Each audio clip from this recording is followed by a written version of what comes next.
Welcome back to Everyday Economics. This is the podcast that helps you learn about the economic world happening around you every day. I'm your host, Chris Krug, CEO of the 501c3 nonprofit, nonpartisan Franklin Hughes Foundation. Everyday Economics is a production of America's Talking Network. You can subscribe to all of our podcasts at americastalking.com. To support Everyday Economics, please make a tax-deductible charitable contribution by clicking the link in the show description. We're recording this episode on Friday, August 23rd. Joining me as always, the great one, Dr. O, Orphe Divounguy, PhD economist.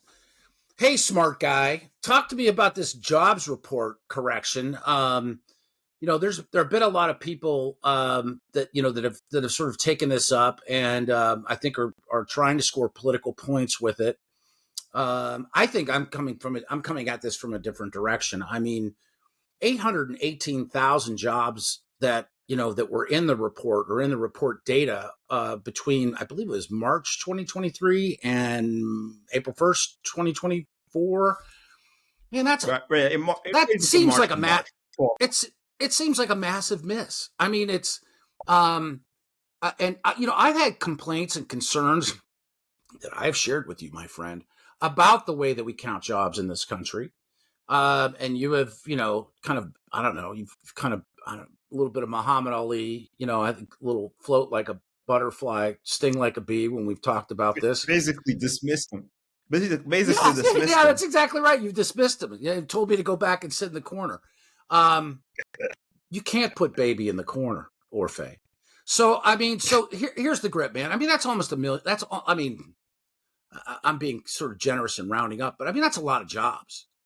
I mean, so what gives here? The reality is, if you take the monthly jobs created in that 12-month period, roughly 242 jobs per 1,000 jobs per month, right? And you compare that to what those revisions suggest we created on net over that 12-month period, it's about 175,000 jobs, and you basically have solid jobs growth, monthly job growth that still exceeds or is roughly on par with what we were doing before the pandemic. Yeah. And so you have a strong economy, an economy that's still growing. Remember, these revisions actually help to improve our understanding of what's really going on in the labor market and in the U.S. economy. They're nothing to be afraid of. It's actually normal. It's a very difficult job to collect the information, the data, and the people. Does that job count as one of the new jobs? Does that job count as one of the new jobs that was supposedly created in the last year? I'm being facetious. Probably not. Right? Well, okay. It's a very difficult job. You're the expert. It's a very difficult job of collecting the information and then making sure that an information is representative of everything that's going on in an economy of over 360 million people. And so, and we are the best in the world at doing it, by the way. Yeah. And so I think it's kind of disingenuous for some of the people that are out there trying to score political talking points to point to that and say, oh, the economy is not doing great. Look, layoffs are low. The economy is growing. We have more working age. The share of prime working age Americans working today is higher than it's been in 20 years. The fact that employment growth, by the way, employment growth is jobs added on net, right? The fact that the increase is slowing, right, doesn't mean that the economy, that the employment number is not increasing still, right? It's in fact normal. It's in fact normal for the increase to slow down, right, over time, right? There has to be a sky to this thing. There has to be a ceiling to this thing. We cannot continue to grow our employed population at a torrid pace like we did during those the recovery from the COVID-19 pandemic. We are growing at a pace that is consistent with the increase in the population And Yeah. that means we have a pretty strong labor market still. Uh-huh. Yeah, but these corrections can go one of two ways. I mean, a corrected number could go up or it could go down. I mean, it's gone down, and it's gone down not insignificantly. And one of the things that I've been sort of haranguing all along, and not haranguing you about, but I mean, I'm just haranguing on this one point, is that there is a significant percentage of the jobs that are being added that are taxpayer funded, that either direct government jobs, like, at the municipal, state, federal level. And then a lot of the healthcare jobs, because that gets shown as a sector, are jobs that have been added that are also taxpayer funded jobs, because they're working with, people who can't otherwise afford healthcare. And I guess my overall concern is, and this is something that I think that we need to work on, and you and I need to kind of do some more research on.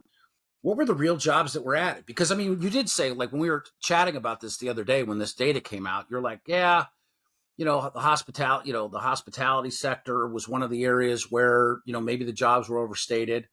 I'm not diminishing jobs in the hospitality sector, right? I mean, it's, and every job's important. Like, literally, I view it that way. Every job's important. I would also say that not every job that's inside of the government is necessarily, an absolute requirement. I would much rather see the private sector growing.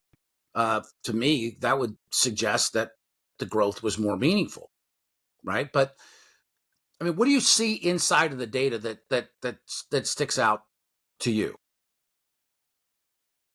I mean, the big revisions were in professional and business services. Nothing unexpected. Not in government, Orphe, right? No, not. Okay, yeah. I mean, I don't see a big change in government jobs being created, and I think we've talked about that. I think we mentioned time and time again that as the labor market slowed, a large share of the jobs that were being created were coming from a handful of sectors, sectors that had been where basically employment hadn't regained, hadn't gone back to the levels that were the pre-pandemic level, or at least the pre-pandemic trend. Now, it's interesting you talk about that, because I actually looked at it, and what's interesting about that is that even if I'm kind of I kind of understand the argument, and I kind of agree with the sense that the fact that it would be nice to see more private payrolls increase. Employment growth actually had not caught up to the pre-pandemic trend until recently, very much this year. And so yes, I agree.